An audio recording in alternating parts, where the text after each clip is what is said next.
Hey guys, this is Shane here with Echo Soundworks. So it's an exciting day. It's a good day because Arturia has released a free update to Pigments, their flagship synth. So we are now in Pigments version 3, and with this update comes a ton of new powerful features. So this was already one of my probably top 3, top 5 synths. It might jump a place or two after this update. So in this video, I'm going to run through all the new features, all the new additions, and after that, we're going to dive into some sound design tips and tricks using those new features and those new additions. So let's get to it. So Pigments 3 comes with a brand new synth engine, and it's called the Harmonic engine. So that basically gives us 5 synth engines in Pigments. And if you don't know much about additive or harmonic synthesis, don't worry. The way that Arturia implemented this engine, I think is very clever, very intuitive, and is really easy to use. If I had to make a list of like the top 3 most accessible, easy to use harmonic synth engines across the board, across any synth, this would definitely be top 3. Now there's also another engine that's been added, and this is something that I've wanted for a long time in Pigments. It's called the Utility engine, and it allows you to have a more dedicated, kind of a deep noise oscillator or noise engine, and you could even use it to do like a sub-oscillator as well. And I think that's really important because Pigments, now that it has 5 dedicated synthesis engines, it helps you or gives you more flexibility in keeping the 2 primary oscillators or engines open to creating the bulk of your sound, while still layering in a cool atmospheric noise sample or layering in a sub-oscillator. All right, so moving right along, moving over to the filter section now, there's a couple new features and additions. So we have a new filter type. We have a Jupiter 8 filter, which is going to give you that classic analog gooey goodness with kind of that really upfront and present resonance. So moving over to the filter section, there are 2 new additions to the filter in Pigments 3. We have a new filter type modeled after a Jupiter 8. So this allows you to get that classic, really thick, gooey Jupiter 8 sound directly in Pigments. And I'm really happy that Arturia is doing this. They're starting to sprinkle in some of the more analog, emulated, or inspired filter types that they have, in their arsenal from basically their V collection. Now, we also have a new way of routing sounds into and out of the filter, which is really cool. It adds a lot of flexibility, which I think becomes really important when you're working with a synth that has so many ways of generating sounds. So Pigments 3 also comes with 4 new effects. We have a new multi-band OTT style compressor, a Juno style coarse, a analog emulated flanger, and we have a new pitch delay, which I'm gonna love because it allows you to do granular bass pitch delays. And finally, of course, the update comes with some new wavetables and some new presets. So speaking of which, if you need fresh wavetables for Pigments or any other wavetable synth, check out our free wavetable pack. It's called Core Wavetables. It has over 400 wavetables. They'll all work inside of Pigments. Like I said, you can download that for free. Link will be in the description. All right, so now that we've gone over what's new, let's get into things in a little bit more specific, a little bit more detail. Let's take a more in-depth look at the Harmonic engine in Pigments 3. All right, so before we get into the actual controls and features and really start diving into the Harmonic engine, let me play a couple sounds I made that use the Harmonic engine. So in this instance, I'm using it as a way to make a sound more interesting and unique. So I made a kalimba sound using one of our wavetables. Sounds like this.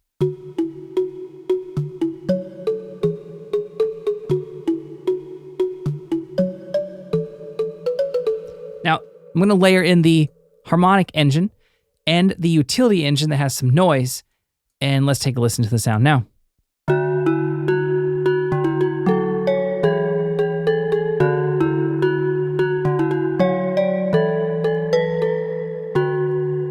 Right? Infinitely cooler. So that's one way you can use the Harmonic engine. You can use it as a way to spice up sounds that are using the analog engine, the wavetable, or even the sampler or the sample engine in Pigments. All right, so here's kind of the inverse of that other patch. I have a sound that's a weird looped sample, and the Utility engine, it just sounds kind of like a SFX style patch.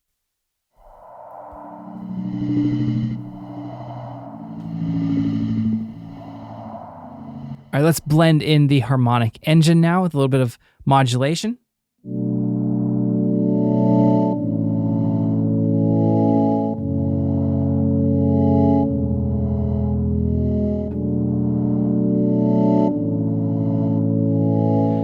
All right, so in this example, we're going to quickly make a really vibey saw sound using the Harmonic engine. So right now I just have the engine 2 set to a tape sample.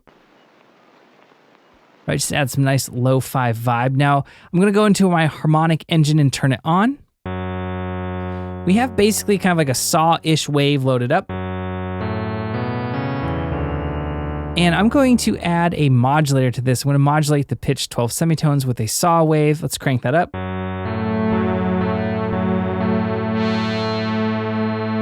And then let's jump over to our effects real quick and let's turn on that new coarse Juno. And now we have a really cool sound.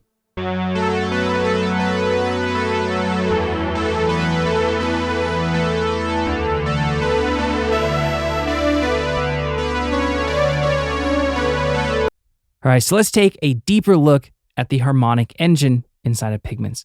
So the harmonic engine is additive based, meaning that you're going to basically add sounds to other sounds to create your final sound. Now, you're going to do that with what's called partials. A partial is essentially a building block of sound. All sound can be distilled down into a sine wave. So if I have this set all the way to the left to one partial, we're just going to hear a sine wave. Right? The fundamental frequency of the note I'm playing. Now, if I turn this up and introduce more partials, the sound gradually gets more harmonically complex as we introduce more partials, which typically means more high frequency content. All right, so let's say we wanted to create more of a saw wave. Well, how would you do it? Well, you just choose something with a higher partial count. So let's go to 256. Now, if you wanted to make something more like a square wave, go over to the shape knob and turn it down towards 100% odd. If you have a sound that's just the harmonics are only in odd bins or odd partials, essentially, it's going to be a square wave.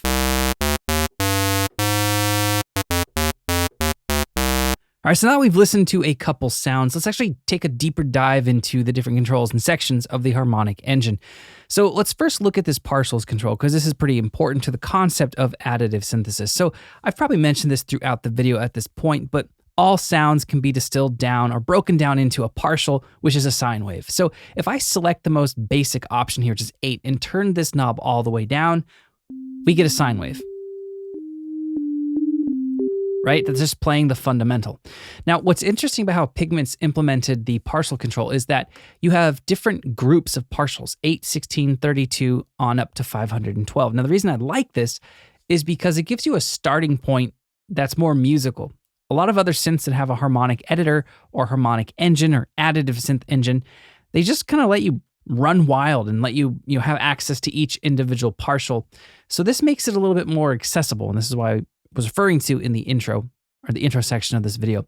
So if we turn the partial knob all the way up when it's set to 8, it's going to just sound like a very filtered saw sound, kind of nasally.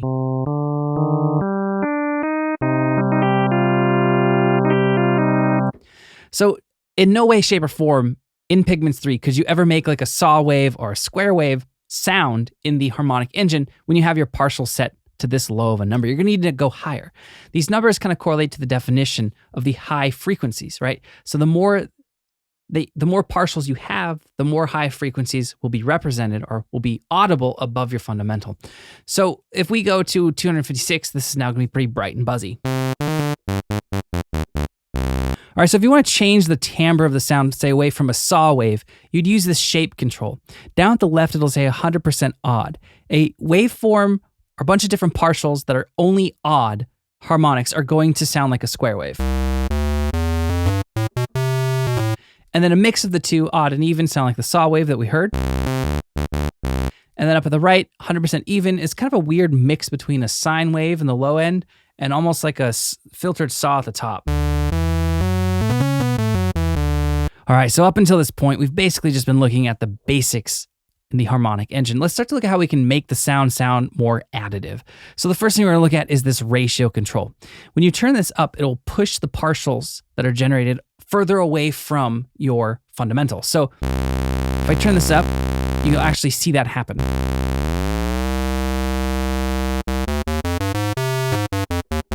Now this can really change the timbre of the sound. For instance, one of the mallet sounds that we looked at a few minutes ago, I used a fairly high ratio on this, about 3 or 4, because it starts to sound a little bit glassy and will start to sound a little bell-like, especially if we use a different partial count.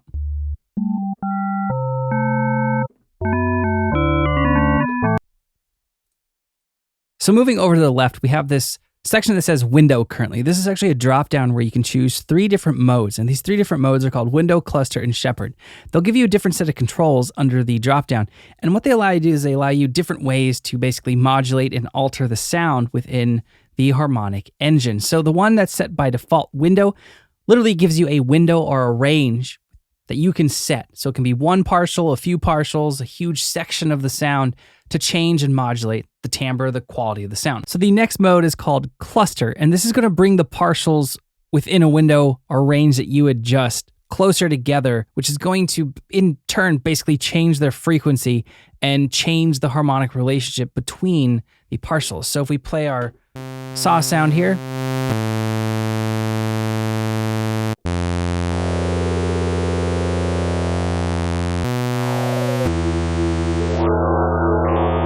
you can get some very experimental sounds by adding more clusters and turning up the density.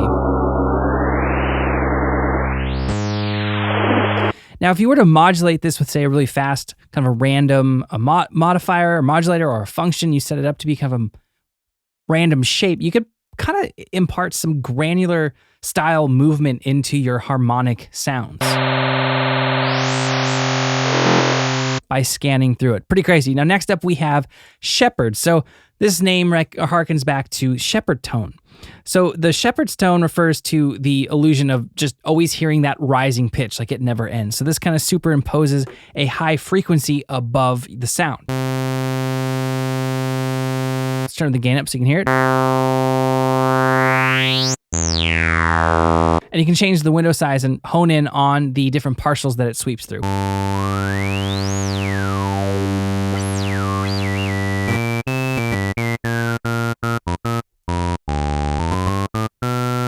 All right, so over to the right, I know I'm kind of bouncing around, but I'm kind of going in order of things you might want to tweak first. Next, we have the imaging, and there's 3 different modes: split, random, and periodic. So this is pretty cool. It allows you to pan partials based off of the odd or even. So if we change our shape to only a square wave, there's no even partials for it to pan, right? So if we take this back to 50-50, now I can take the even ones, pan that out left, the odd ones out left, and now it kind of sounds like I have a square sound on the left and a saw sound on the right.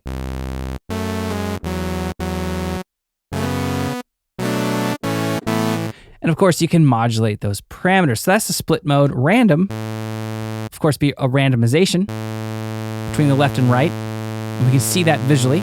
And then we have periodic, which is really cool for pads and ambient sounds. I actually modulated this with a function for one of the patches we listened to a few minutes ago. And the last thing we're gonna look at is this section here, kind of in the center of the Harmonic Engine GUI, and this is the spectrum section. It allows you to superimpose any of these waveform spectrums into your partials that are being generated by the rest of the engine. So if I were to choose, let's choose notch, and I go depth, you'll see that it starts to modulate, and basically it's kind of like amplitude modulation on a partial level. So just yet another way you can further shape this and sculpt the sound, and you have spectrum A and spectrum B. So crazy things can happen when you start to use both of these. Let's check out the new filter that's been added, the Jupiter 8 filter.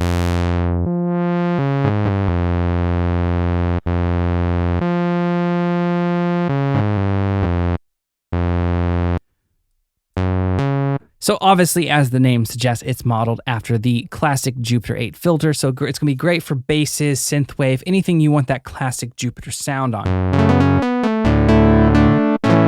It's just a very thick sounding filter. Over to the right, we have our filter routing tab, which is pretty cool. So here we can click this and you can choose the filter routing mode, pre-effect sum and split. And then within split, you have 2 options where you can have it go filter 1 to FXA, filter 2 FXB, or filter 1 FXB, filter 2 FXA. And this allows you to also control which sound goes to which filter entirely, or kind of a mix between the two, depending on how you have your filter mix knob set in your engine source. So moving right along, let's keep this Juno saw going. And let's change it just to the normal one. And let's look at some of the new effects. So in the effects tab, we are going to go and load up the new course, the Juno 6 course. So the Juno 6 course is a very classic sound. A couple companies have like an effect plugin that actually just does nothing but this course. It's a great sounding effect. So if you're a user of Serum or you use Ableton, use OTT, or even the Exifer Records free OTT, you'll pretty much know what's going on here, right? You can get those Bro TT sounds really easily.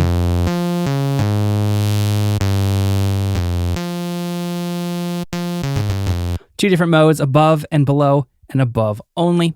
And then the last effect I want to check out, I actually want to look at a preset for this here. And we are going to look at the one called Flume Piano. So the pitch shifting delay. So it's really cool effect. Here's what the sound sounds like without the pitch shifting delay.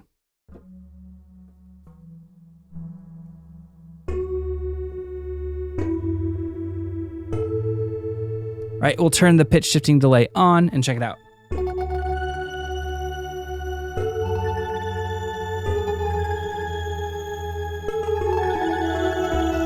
So it's kind of like a granular-esque effect, or at least it can be depending on how you set things up. But you guys probably know what a pitch shifting delay is. It pitches the shift of the delay lines, and you can do some really cool and interesting things. So like I said in the intro of the video, there are some new presets and some wavetables as well. Not going to really cover those in this video.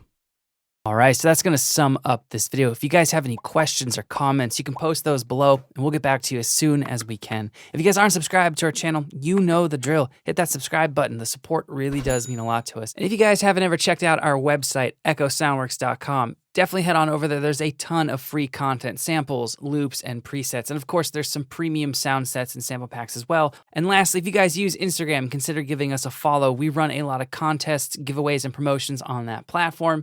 And I think you guys will like what we're doing over there. All right, thank you for watching. I'll see you next time.